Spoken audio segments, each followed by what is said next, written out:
Engaging celebrity interviews. Exciting updates from Christian filmmakers. Movie reviews so you can choose your movies wisely. And so much more here on Faith on Film with Isaac Hernandez and Holly McClure.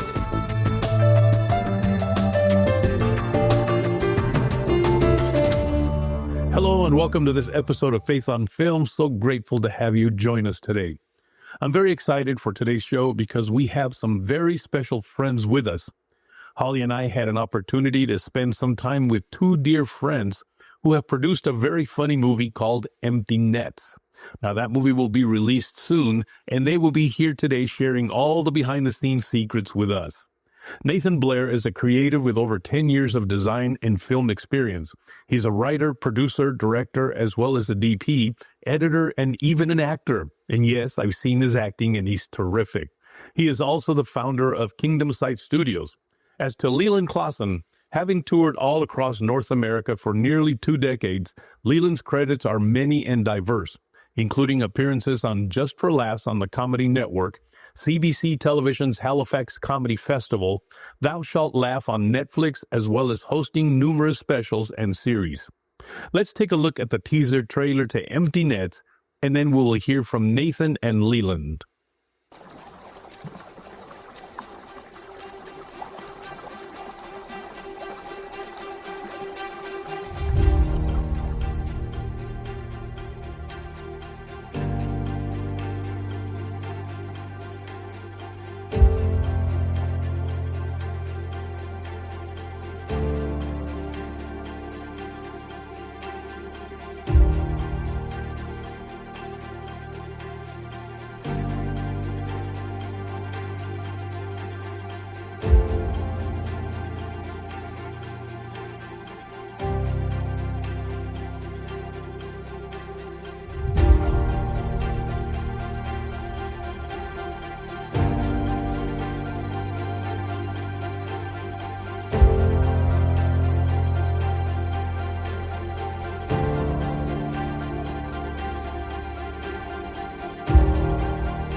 Hey guys, welcome to Faith on Film. Nathan and Leland, we're so excited to have you back. It's been a long time.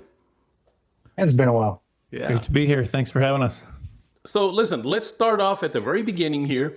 Now, at first I thought you had misspelled it and then you meant empty nest, but apparently you didn't. You did mean empty nets. Can you tell us a little bit about what that movie's all about? Yeah. We get empty nest all the time, especially when people, it's like this big cue of they're reading too fast and they don't pay attention. They're like, oh, it's empty nest. It's not, it's empty nest. So the long story of this was a couple years ago, Leland was working on kind of a pilot for a sitcom, Empty Nets. It's a first century comedy. And he's done a ton of producer work on this, so I'll try and keep it quick so that he can fill in the actual details. And we did a sizzle reel, essentially, at Content Media Summit, filmed at Capernaum Studios.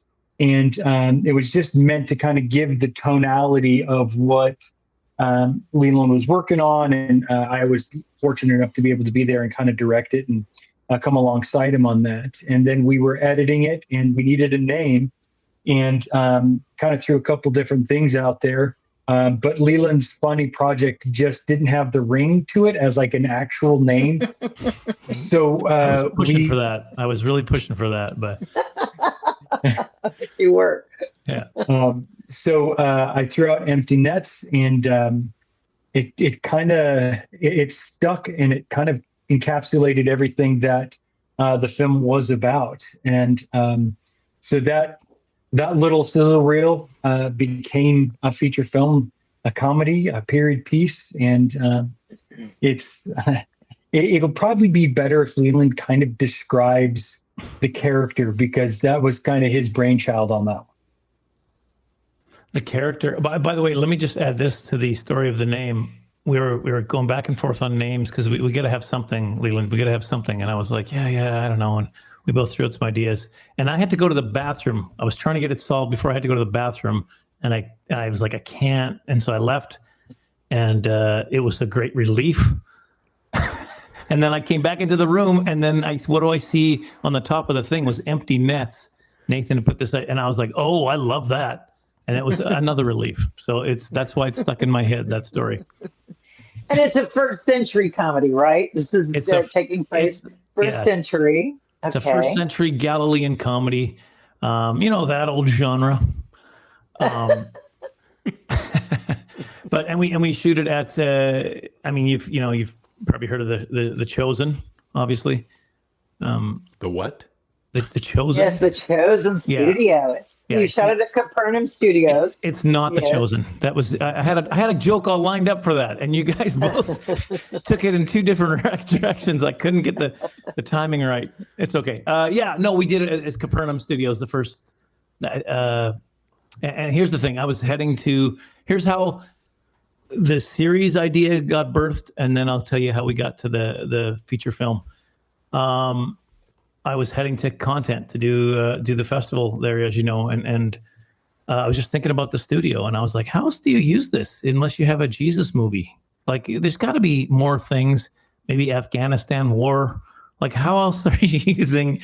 And then it just dawned on me, like, what about a sitcom? What about a sitcom set in that time? And then I started coming up with these characters, the conspiracy theorist, the Roman guard who's kind of like Schultz from Hogan's Heroes, that kind of stuff.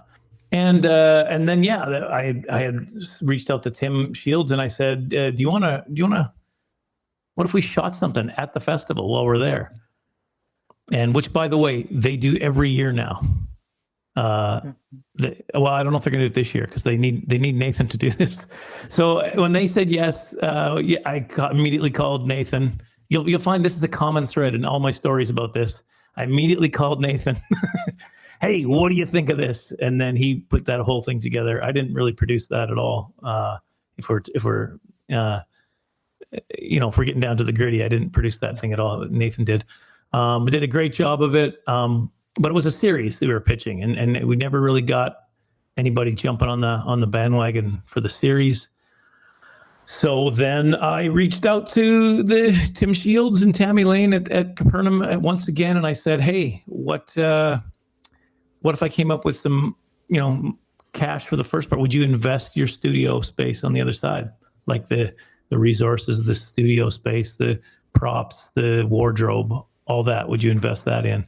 And I didn't hear from them for a long time, and I thought it was over. And then all of a sudden, Tammy Lane called me, and I'm so good at pitching stuff. I got it immediately.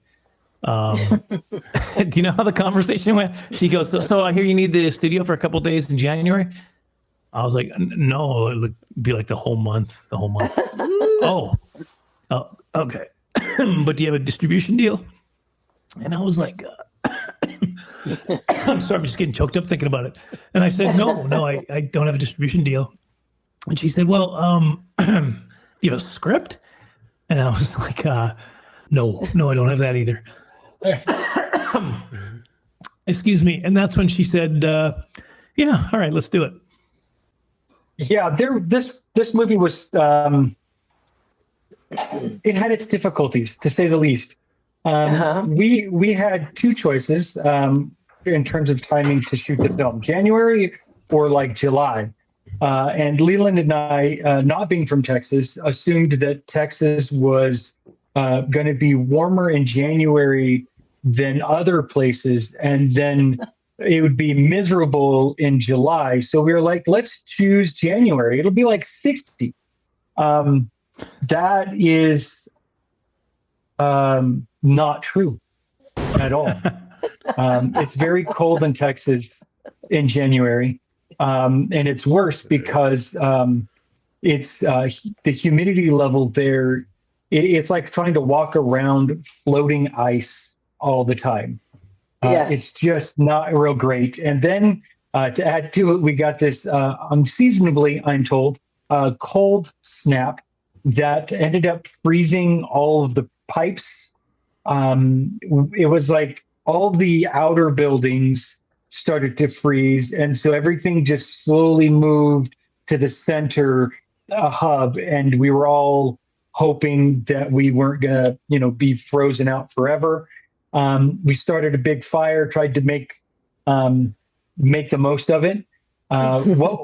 Biggest thing I did learn from Michael, who was our set designer and a hurricane qualified survivalist, is that if you take a pitcher of water, you can flush the toilet. Really? No matter what. No matter what. I didn't know that. I knew that. Yeah.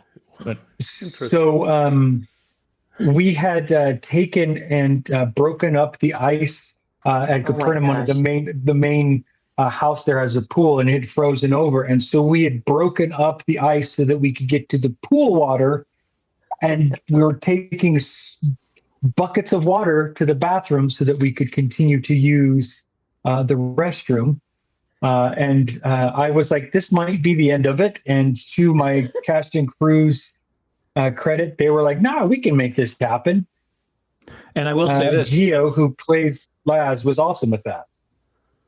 Sorry, I was just going to say, I'm Canadian, so I know cold, but you know what we don't do in Canada is walk around in the cold in a tunic. That was the big difference there. No. Big difference. Big difference. I was shocked that you guys were even filming out there and still filming because it was cold, and a lot of the crew people who worked there weren't even going out there. So you guys were braving a lot. How long did the shoot take? How long total did it take? 4 years. Which portion? 4.5 years. I'm kidding. No, I've known you for really quite a few years, way back from your first movie, A Perfect Chord, and then Second Greatest. Those were all just nice family movies, high school story. Then you kind of went horror or sci-fi, whatever you want to call it, with a movie called Scion.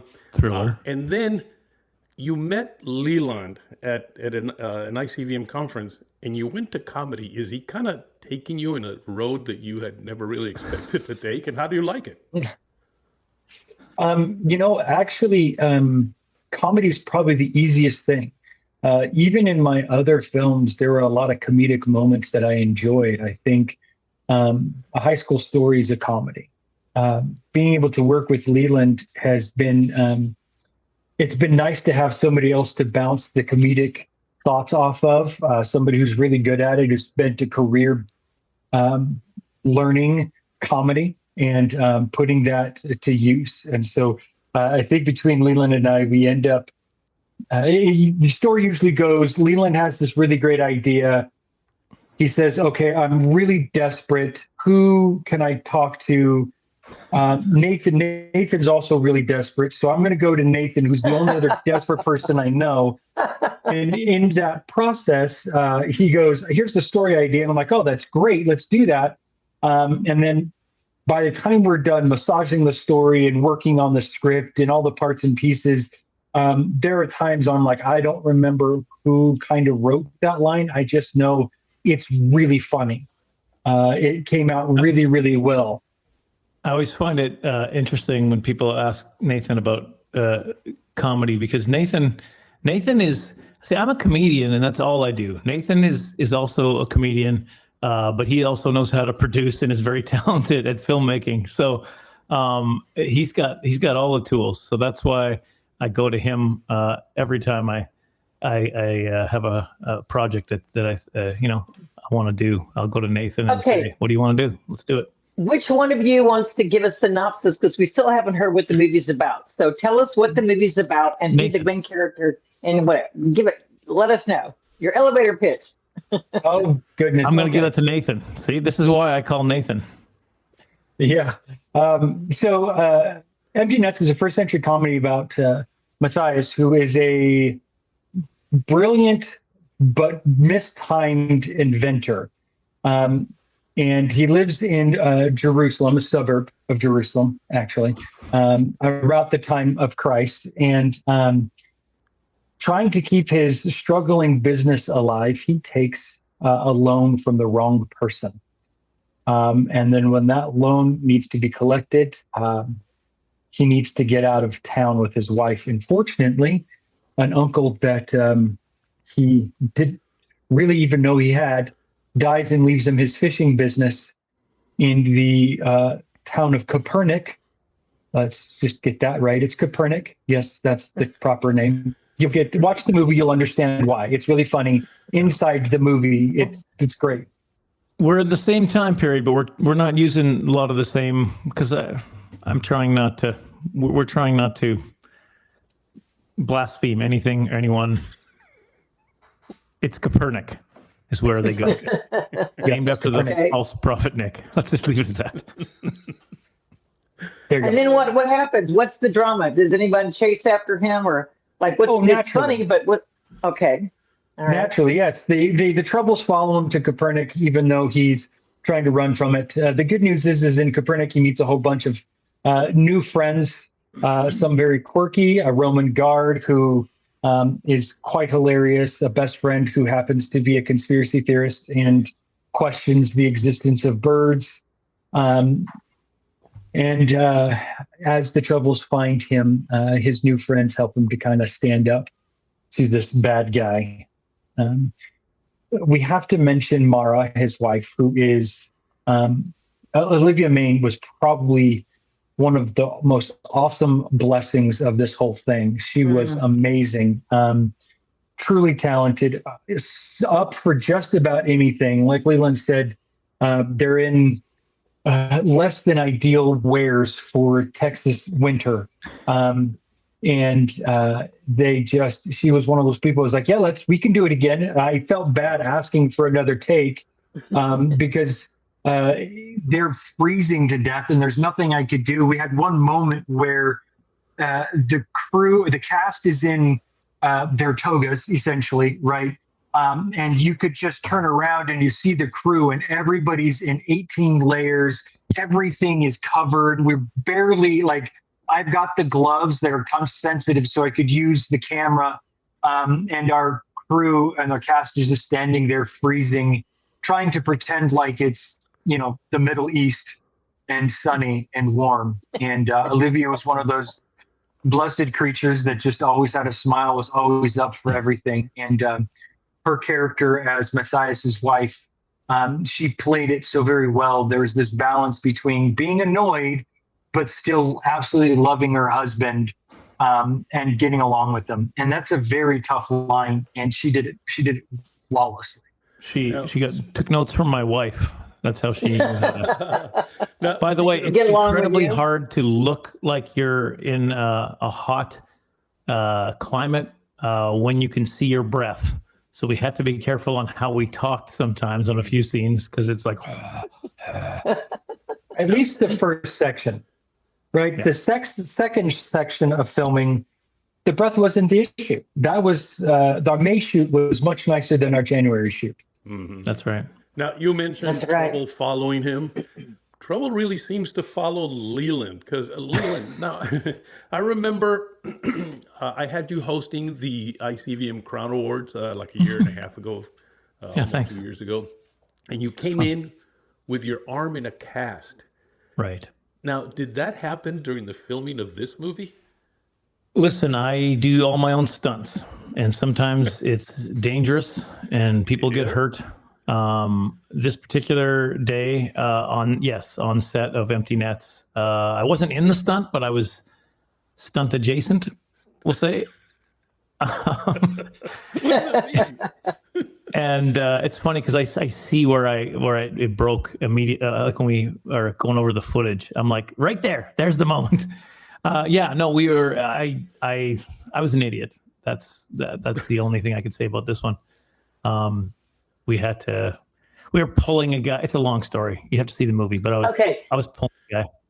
And Leland, I want to know your favorite scene after the culmination of 2 months and a lot of troubleshooting. What's kind of your favorite one? And then Nathan, what's your favorite? Because both of you can appreciate comedy, or maybe it's not comedy, Nathan, and maybe it's something else. But what are your favorite scene out of the movie? When people watch it, they can look for it. There are so many great moments. A couple of them that I like. I know you just said one, but a couple of them I like are talking to the ambiguously leprous guy. Another scene is when I was convincing my wife that we needed to just go and not look back, and I was giving her the Lot's wife story. I turned into a pillar of salt, and I was acting it out. Stuff like that. Those are two that just jump out at me. Getting punched at the well. Those are a couple of my favorites, I think. Leland getting punched at the well was one of my favorites. Okay. I wish we would have been filming. I wish we would have been filming that. That would have been great. Just an angry local just walked up and punched me. Oh, it was so fun. I'm kidding. For me, I think the thing I enjoyed so much about this was the chance to kind of stretch my wings as a director of photography as well. So a lot of the scenes I liked had this visual element and style that I wanted to go with. The first time that Mara and Matthias see their Copernic home, it was just this really beautiful shot, this really pretty moment, both from what we were shooting and what was happening in the scene. And it's followed up by quite possibly the worst person in the entire film, our Pharisee of Copernic, and he just destroys them. And it turned out so good, and it's just, you feel bad for them, and you're laughing at the guy, and that was a fun one. And by the way, can I say this? Sorry to interrupt you, Nathan, but I got to give you some props here. When we were talking about doing this, he was telling me some stuff that I had no idea what he was talking about. He's like, yeah, I'm going to do the anamorphic lens. I'm going to do this and that. Okay, cool. But then seeing these shots, it was like, listen, I think it's a pretty well written, well acted. It's a great story. It's a funny movie, but it looks really pretty. Oh, good. Good, because that does make a difference. How it looks and sounds. Lighting, the DP, I mean, it's important. Yeah, and Nathan just knocked it out of the park. I mean, this thing just looks amazing. So when is it supposed to come out, and how can people watch it? Mm-hmm. Yeah. We're going to stick it in a time capsule, and then in 100 years or so, they'll discover it. And no, I don't know. Nathan? Well, actually, you do have a premiere coming out in over at the Content conference, right? We do, yeah. We thought it would be really cool to do the red carpet premiere on site for multiple reasons, because the story started there. We filmed it there. Content has been a big part of, even our crewing up. A lot of the people who were on our crew, right. We met at Content, and so being able to do the premiere at Capernaum, at Stage B on their big LED wall is going to be really cool. And so we're looking forward to that. I'm looking forward to it also because that means the film will be done, and so that part is really exciting to me. And let me also just say this real quick. Capernaum were amazing. Like I said, I came to them with this idea, and they bent over backwards, helping us get there. And we 100% couldn't have done this movie without them. So I know that Tim and Tammy are so grateful. And Nathan, you helped Tim out at a Content and did something when you had people reenact a scene, and they were able to do that. So that helped him with his students do something unique and different one year. So, I know you guys have poured a lot of yourselves into it, and Leland, you too have done so many things. So I know they appreciate you. So we are going to look for empty nets, not nests, but nets. Nets. And we're going to look for that hopefully soon. But we will also get some footage from your red carpet and show that, and we'll do a little follow up on it, and then let us know when people can see it. Hopefully, stream it or see it soon. We Is there appreciate a you website too. where people can go and find out what more information on it? EmptyNetsMovie.com. All right. And then there's the socials connected to that as well that you can check out. Good. All right. Now, Good. Leland, I know that you do comedy tours. Are you still doing that, by the way? Yeah, for now. Is it safer so you don't get your arm? Never mind. Yeah. How can people It's healed up really well. How can people follow you and find out where you're going to be at, or maybe even invite you to come to their church or their club or wherever you do these stand-ups? Yeah, LelandKlassen.com. 1 E in Leland. And that's hopefully you have, it's right there. I'm going to say it. It's right down. It'll be right down there. Yeah, LelandKlassen.com. All right. Well, thank you guys. Thank you guys. Thank you too. Taking the time. We certainly look forward to seeing Empty Nets again. Nets, N-E-T-S. And we will promo it when we see it. Absolutely. Well, folks, we'll be right back. What makes Capernaum Studios different from other movie studios? We believe in empowering filmmakers to make stories that matter, inspire, uplift, and transform lives. From historically authentic sets to state-of-the-art, fully equipped sound stages, we offer immersive LED and green screen stages, ICVFX virtual production, period to modern sets, a first-century village featured in The Chosen, and much more. We provide everything filmmakers need to focus on what matters in making their vision a reality, producing meaningful content affordably without compromising creativity. Discovering what's possible when creativity meets purpose. Capernaum Studios, empowering filmmakers to make dreams a reality.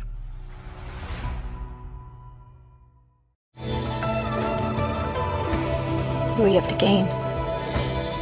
Pretty much everything. I have loved you every day, every hour, every minute, every second ever since. We don't always get what we want, but we always get what we need. We're connected, all of us. Welcome back. Well, that does it for today's show. I invite you to follow us on Facebook, Instagram, and X at Faith on Film TV.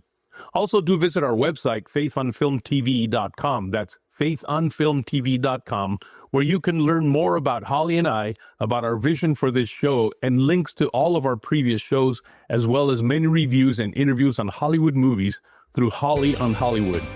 You can also learn how you can partner with us and help us continue to create more Faith on Film shows. Well, have a blessed rest of your day and take care. Goodbye for now. Write to us at faithonfilmtv@gmail.com. That's faithonfilmtv@gmail.com. Follow us on Facebook, Instagram, and Twitter at Faith on Film TV. Also, go to our YouTube channel, Faith on Film TV, and hit the subscribe button and the bell for notifications on our latest Faith on Film shows.